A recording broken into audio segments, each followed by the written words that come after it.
Bismillah. Kapag pinag-aralan mo ang kasaysayan ng Pilipinas, itong early 70s at early 80s, kasaysayan ng ating lugar, ang mga Muslim ay nandun lamang sa mga partikular na mga lugar.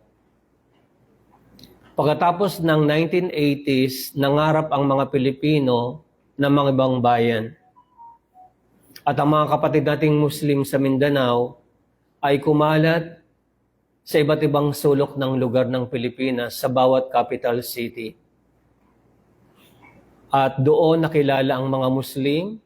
At nung nag-abroad ang mga Pilipino sa mga Muslim na mga bansa, nakita nila ang tunay na imahe ng Islam, niyakap nila ito. At Pilipino lamang mula sa iba't ibang nasyonalidad ang dagliang yumayakap sa Islam. Walang anumang nasyonalidad ang katulad ng pamamaraan o ng sitwasyon ng mga Pilipino.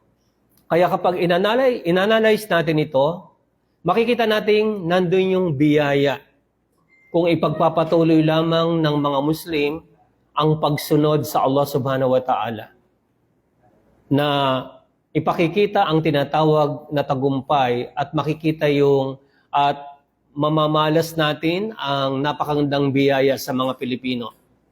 Ibahagi lang natin ang kaalaman natin at subhanallah, ang Allah ang maggagabay at ipapadaan ito sa bawat isa sa atin. Kasi ito yung pinangako ng Allah sa Quran. كتب الله لأغلبن أنا ورسلي إن الله قوي عزيز. Ang Allah, itinakda niya, nakatakda na, nakasulat na sa Allo al-Mahfud, sa talaan ng pagkakatakda ng lahat. Walang pag-aalinlangan, ako at ang mga aking sugo at ang mga mananampalataya ang siyang magiging matagumpay. Ibig sabihin, darating ang panahon na ang lahat ng tao sa ibabaw ng kalupaan ay magiging mga mananampalataya, magiging mga Muslim. At ito ay darating. Ang lahat ng mga Muslim ay babalik sila sa tunay na katuruan ng Propeta Muhammad sallallahu alaihi wasallam. At walang pag-aalinlangan ang Allah ang tinatawag na makapangyarihan.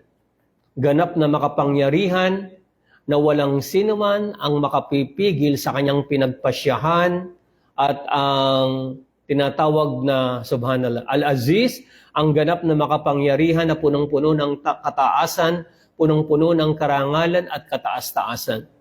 Ang ganap na at napakalakas na kung saan walang sinuman ang makapipigil sa kanyang pinagpasyahan. Kaya ito yung ipinangako ng Allah. At marami pang mga ahadith tungkol dito. Na kung saan ang kalahati ng Al-Jannat, tagasunod ni Adam hanggang tagasunod ni Isa. At ang panibagong kalahati nito, subhanallah, tagasunod ni Propeta Muhammad sallallahu alaihi wasallam.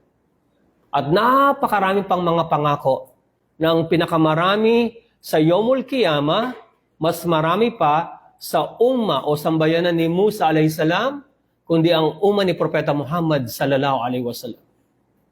Kaya kinakailangang i-convey natin ang message dahil ito isang karangalan para sa atin.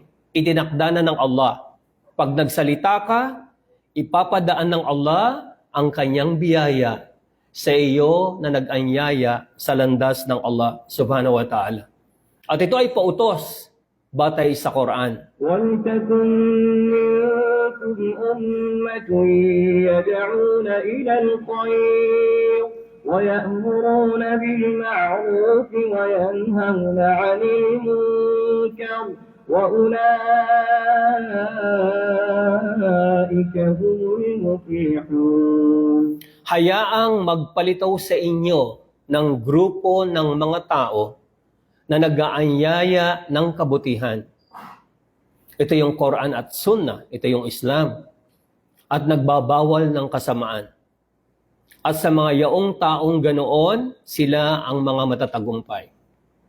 Kaya ito yung subhanallah, pinakamagandang dapat gawin ng bawat isang Muslim.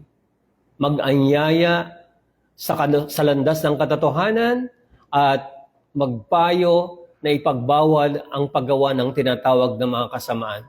At ito yung matinding napakarangal sa paningin ng Allah. نزلا من غفور رحيم ومن أحسن قولا ممن دعا إلى الله وعمل صالحا وقال إنني من المسلمين. Meron pa bang hihigit dito? At sino pa ba ang hihigit kaysa sa kanya na nag-aanyaya sa landas ng Allah? Wala nang higit pa kaysa rito. Na subhanallah. At pagkatapos kanyang sinasabi, ang aking Rab na tagapaglikha, tagapangasiwa, tagapag-atas, tagapamahala, tagapagtustos ay ang Allah subhanahu wa ta'ala, at siya'y matatag sa kanyang sarili at inaanyayahan ang sangkatauhan sa landas ng Allah. Sa landas ng dalisay na pagsamba sa Allah at gumagawa ng kabutihan, at kanyang sinasabi, ako'y kabilang sa mga yaong isinusuko ng ganap ang sarili sa kagustuhan ng Allah bilang isang Muslim. Kaya wala nang hihigit pa kaysa sa isang propesyon na katulad ng propesyon ng mga propeta ang nag-aanyaya sa landas ng Allah. Kino-convey ang message mula sa Allah subhanahu wa ta'ala. Subalit, bago natin isagawa ito, meron tayong mga dapat na isaalang-alang na gawin. At ito ay kinategorize ko ng 8 iba't ibang uri o 8 iba't ibang uri ng mga bagay na dapat nating isaalang-alang. Hindi ko ito i-detail. Kinuha namin yung number nyo at merong group chat. Ito ay nakalagay na sa YouTube. Panonoorin nyo lang bawat isa. At napakahalaga nito. At kinakailangang maging bahagi ito ng isang taong nag-aanyaya sa landas ng Allah. Okay? Personalidad, ang Quran at ang Sunnah, malalim na kaalaman hinggil sa pangrelihiyon, ang kabatiran hinggil sa mga pinagpapaliwanagan, ang ibig sabihin, ang pangangalaga natin sa ating mga kababaihan, sa ating mga kabataan, at sa ating mga pamilya, at ang tinatawag na pagkakapatiran, at ang paghubog sa mga yumakap sa Islam. Kinakailangan din, isaalang-alang din natin yung present situation. Dapat alam natin ang sitwasyon ng sa ganon, alam natin kung paano natin i-convey ang message sa tamang kaparaanan. Ang kalusugan, kinakailangan din na maging maingat tayo kasi may mga taong hindi maingat sa pagkain. At nandun na lahat yun sa YouTube, pati yung self-sufficient. Panoorin nyo lang siya, hindi naman mahaba, merong 10 minutes, may 15 minutes, may 20 minutes, may 35, hanggang sa mapanood nyo. ادع إلى سبيل ربك بالحكمة والموعظة الحسنة وجادلهم بالتي هي أحسن إن ربك هو أعلم بمن ضل عن سبيله وهو أعلم بالمهتدين. Ipinaliwanag na ito ng ating ustad kanina. Ibig sabihin, ayayahan mo o Muhammad ang sangkatauhan sa landas ng iyong Rab na tagapaglikha, kalakip ang tinatawag na hikmah o karunungan. At ikaw ay mag-anyaya sa kanila sa pinakamagandang kaparaanan at makipagtalo ka sa kanila sa pinakamalumanay at pinakamainam na mga salita. At pagkatapos, walang pag-aalinlangan, ang Allah na iyong tagapaglikha ang siyang ganap na nakababatid kung sino ang naligaw mula sa kanyang landas at siya rin ang ganap na nakababatid kung sino ang pinatnubayan. Ito'y nahati sa tatlong pamamaraan. Ang ادع إلى سبيل ربك بالحكمة والموعظة الحسنة وجادلهم بالتي هي أحسن. Anyayahan mo o sangkatauhan, anyayahan mo o Muhammad ang sangkatauhan sa landas ng iyong tagapaglikha ng Allah, kalakip ang tinatawag na karunungan. Ito isang uri ng tao na bukas ang kanyang pag-iisip at gustong malaman ng Islam. Kaya nga kapag makikipag-usap ka sa isang non-Muslim, tatanungin mo muna ang kanyang sitwasyon. Meron ka bang dapat na itanong? Ano ba yung gusto mo? Ano yung gusto mong malaman? Para at least hindi ka na pupunta pa sa A hanggang Z. Pag sinabi niyang, yes, nabasa ko na lahat, gusto ko lang malaman kung paano yumakap ng Islam. Kasi minsan, merong isang sitwasyon na kung saan yung tao gusto niya na mag-Muslim.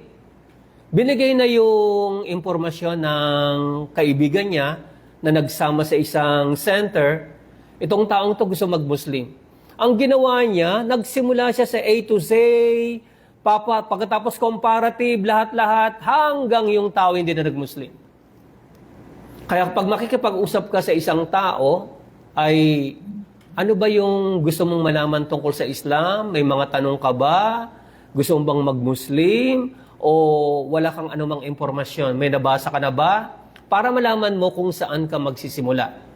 Kaya yung unang paliwanag ng ating mga tagapag-tafsir o tagapagbigay ng kahulugan, itong unang tinatawag na ayayahan mo sa pamagitan ng bil-hikmah ay yung mga taong bukas ang pag-iisip at gustong malaman ang katotohanan tungkol sa Islam. Ang pangalawa, yung tinatawag na pair preaching. Okay? Ito yung pangalawa. إن ربك هو أعلم بمن ضل عن سبيله وهو أعلم بالمهتدين. Ito yung pangalawa ha, wal mau'idatil hasana. At makipag-usap ka sa mga tao sa pinakawastong pamamahayag at payuhan mo sila sa pinakamagandang pagpapayo na magiging kahali-halina sa kanila ang pagtanggap ng katotohanan at pagsagawa ng kabutihan at ilayo mo sila sa kasamaan. Ito yung pangalawang uri ng tao na ayaw niyang mag-Muslim pero open-minded siya at willing siyang makinig sa Islam. At sila yung pinakamarami. Mas marami sila dun sa kaysa sa una. Ayaw nilang mag-Muslim pero interested silang malaman at gusto nilang malaman kung ano yung pananampalataya na ating kinabibilangan. Kaya kinakailangang makipag-usap ka sa kanila sa pinakamagaling at pinakawastong pamamaraan. Subhanallah. Kung sakaling ang tao ay makikipagtalo sa iyo at merong mga ganito, mga preacher, mga pilosopo, ay ibig sabihin, makipagtalo ka sa kanila sa pinakamainam na pamamaraan. At mga tuwiran ka sa kanila sa pinakamahusay na pamamaraan ng pangangatwiran na ito ay malumanay at banayad.